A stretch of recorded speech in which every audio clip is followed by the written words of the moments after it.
Hello students, welcome to Noetic Education. Thank you so much to join us. आज हम लोग class 11 chemistry का some basic concept of chemistry chapter का एक topic देखेंगे, law of chemical combination. Minimum time में ये topic मैं आपको समझाने की कोशिश करूंगा, सो बिना टाइम वेस्ट किए लेट्स स्टार्ट दिस क्लास। तो सबसे पहले देखते हैं कि लॉज ऑफ केमिकल कॉम्बिनेशन सीखना क्यों है।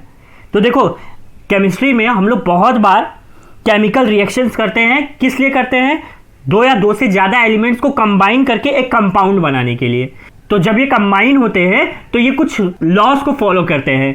उन्हीं लॉज के बारे में हमें स्टडी करना है। तो टोटल 5 लॉज होते हैं। पहला लॉ है law of conservation of mass, second है law of definite proportion, third है law of multiple proportion, fourth है लॉ ऑफ रेसिप्रोकल प्रोपोर्शन और फिफ्थ है हमारा लॉ ऑफ गैसियस वॉल्यूम। और ये जितने भी लॉज हैं ये सिर्फ केमिकल रिएक्शन में काम आएंगे, ना कि न्यूक्लियर रिएक्शन में।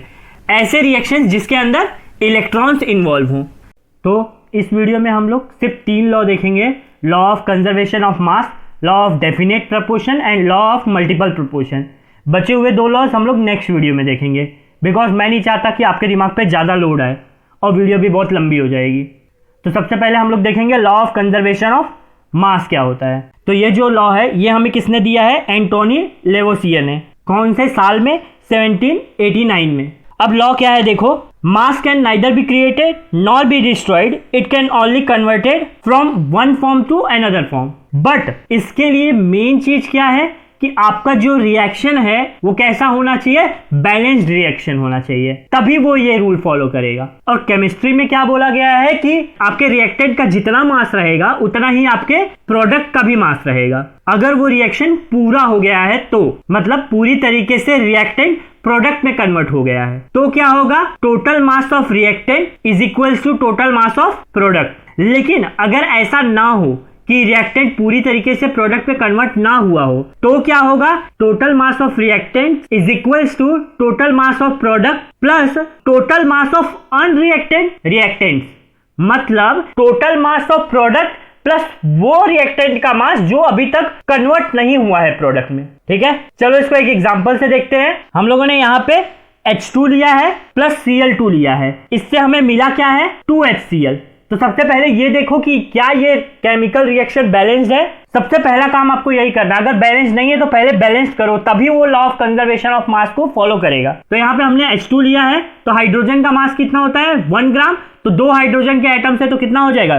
2 ग्राम। Cl का क्या रहेगा हम लोग हमारा? 35.5 एक एटम का। तो यहाँ पे Cl2 है तो यहाँ पे कितना हो जाएगा? 71 ग्राम। अब आ जाते हैं प्रोडक्ट वाले साइड पे। प्रोडक्ट वाले साइड पे हमारे के पास क्या है? 2HCl। तो 2 को बाहर निकाल लो, HCl को ले लेते हैं। हाइड्रोजन का 1 एटम तो 1 ग्राम प्लस क्लोरीन का 1 एटम तो 35.5 ग्राम। इन दोनों को ऐड करके मल्टीप्लाई करेंगे 2 से तो कितना हो जाएगा हमारे पास? 73 ग्राम। और इस साइड वाले को भी दोनों को ऐड करेंगे, 2 प्लस 71 को ऐड करेंगे तो कितना हो जाएगा? 73 ग्राम। तो देखा, रिएक्टेंट जितना है उतना ही हमारे पास प्रोडक्ट भी है। और यही है हमारा लॉ ऑफ कंजर्वेशन ऑफ मास। बहुत आसान है। तो चलो चलते हैं अभी नेक्स्ट लॉ पे। अभी नेक्स्ट लॉ देखते हैं। नेक्स्ट लॉ है हमारा लॉ ऑफ डेफिनेट प्रोपोर्शन।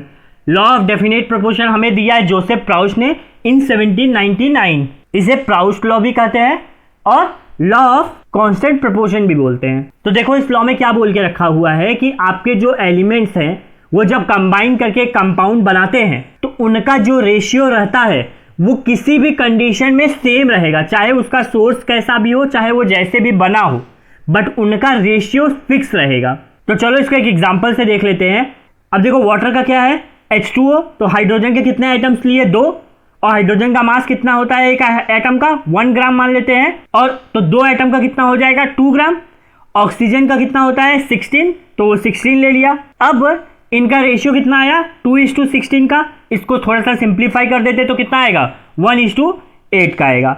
अब ये जो 1:8 है ये किसी भी कंडीशन में वाटर के लिए सेम रहेगा। अब वो चाहे वाटर कहीं से भी आपको मिला हो, कैसे भी मिला हो। तो सबसे पहले ये देखते हैं कि 1:8 का मतलब क्या होता है। तो देखो मतलब ये होता है कि 1 ग्राम हाइड्रोजन से अगर आपको वाटर बनाना है तो आपको ऑक्सीजन कितना चाहिए होगा? 8 ग्राम चाहिए होगा। सपोज आपको 0.5 ग्राम हाइड्रोजन दिया है और बोला है इससे वाटर बनाओ, तो आपको ऑक्सीजन कितना लेना पड़ेगा? 4 ग्राम, क्योंकि अगर आपने हाइड्रोजन को हाफ कर दिया तो आपको ऑक्सीजन को भी हाफ करना पड़ेगा। अब देखो, चाहे आप सी वाटर ले लो, चाहे आप टैप वाटर ले लो, चाहे आप रिवर वाटर ले लो, चाहे रेन वाटर ले लो, सबके लिए ये सेम रहेगा रेशियो। यही है आपका लॉ ऑफ डेफिनिट प्रोपोर्शन। तो चलो देखते हैं अभी नेक्स्ट लॉ क्या है। अभी नेक्स्ट लॉ है हमारा लॉ ऑफ मल्टीपल प्रोपोर्शन। अभी लॉ ऑफ मल्टीपल प्रोपोर्शन हमें किसने दिया है? जॉन डेल्टन ने। ये कभी मिला था हमको 1804 में। तो देखो इस लॉ में क्या बोल के रखा हुआ है, if two elements combine to form more than one compound, तो हम लोग क्या कर लेते हैं, सबसे पहले दो एलिमेंट ले लेते हैं ए एंड बी, उसको कंबाइन करके दो कंपाउंड बनाते हैं। एक बनाते हैं A2B और एक बनाते हैं AB। उसके बाद क्या बोल के रखा हुआ है, the different mass of one element which combine with fixed mass of other element bear a simple ratio of one another. अब देखो क्या बोल के रखा हुआ है, different mass of one element, इन दोनों में से डिफरेंट मास किसका है? ए का है। इसमें A2 है और इसमें A है, तो यहां A2 वाले को मान लेते हैं M1 और A वाले को मान लेते हैं M2। तो आगे क्या बोला, which combine with fixed mass of other element, तो हमारा फिक्स्ड मास किसका है? B का है। तो यही बोला है कि जब आपका दो एलिमेंट कंबाइन होते हैं और दो कंपाउंड बनाते हैं, डिफरेंट कंपाउंड, उसमें एक एलिमेंट का मास फिक्स है और एक एलिमेंट का मास डिफरेंट है, सिंपल रेशियो होगा। यानी यहां पे क्या बोल रहे हैं, सिंपल रेशियो रहेगा। किसका सिंपल रेशियो रहेगा? वो जो चेंज है ना, जो डिफरेंट एलिमेंट है उसका जो रेशियो रहेगा वो क्या रहेगा? एक सिंपल रेशियो रहेगा। चलो इसको समझते हैं बेटर एग्जांपल से। यहाँ पे तो M1 और M2 से ले लिया। तो देखो इस एग्जांपल में हम लोगों ने क्या किया, दो एलिमेंट लिए, कार्बन और ऑक्सीजन, और एक बार हम लोगों ने कार्बन से बनाया कार्बन मोनोऑक्साइड और एक बार बनाया कार्बन से कार्बन डाइऑक्साइड। तो देखो कार्बन मोनोऑक्साइड में CO और कार्बन डाइऑक्साइड में CO2। अब इन दोनों में से फिक्स कौन है? कार्बन है। तो हमारा डिफरेंट कौन है? ऑक्सीजन। एक में ऑक्सीजन का मास है हमारा 1, यानी 1 है तो हम लोग उसको 16 मान लेते हैं, और दूसरे वाले में कितना है? 2 ऑक्सीजन है तो उसको मान लेते हैं 32, क्योंकि एक का 16 तो दो का 32। तो एक में 16 ग्राम, एक में 32 ग्राम। तो रेशियो कितना आ गया इन दोनों का? 16:32। अब इसको थोड़ा सा सिंप्लीफाई करेंगे तो कितना आ जाएगा? 1:2।